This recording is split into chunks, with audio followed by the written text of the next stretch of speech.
ချက်တမ်းပွင့်လိုက်မြဲသူအခွဲနာကြည့်လို့သာကဘာကြီးကိုမေးသွားအောင်ခွဲကံပေးတဲ့မြတ်တဲ့ရင်စီကခံစားပါမယ်အမျက်မပြေရင်တတ်တဲ့အသေးလေးကိုအမိုက်ခံ၍ပေးသူပါလေကလေးတဲ့မြတ်အသေးကကြွေရပါပြီခွဲတန်တရားဆိုတာnumber one လို့ရှိကောင်းရှိမယ်ဟိုမြတ်တာစစ်ပွဲ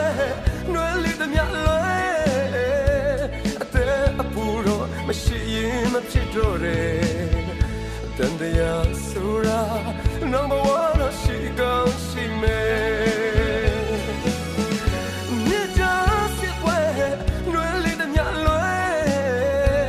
အသက်အပူတော့မရှိရင်မဖြစ်တော့တယ်အမျိုးကြီးမလည်းရဲ့ကွယ်အမျိုးသမီးများတွေ့ရဲ့တကူကြီးဖျားအရှိမလက်ဆုံးမူဆူတောင်းလိုပါတယ်အချစ်ကံကြမ္မာမညီညလို့ဒီဘဝတော့မပေါင်းရရင်ဖြင့်နောက်ဆယ်ဘဝဆူတောင်းလေးတွေပြီးဖို့ချင်၍အများနဲ့မတူပဲချစ်ရှုံးနေတဲ့တပည့်ကိုကွယ်တနာတော့မူလဲ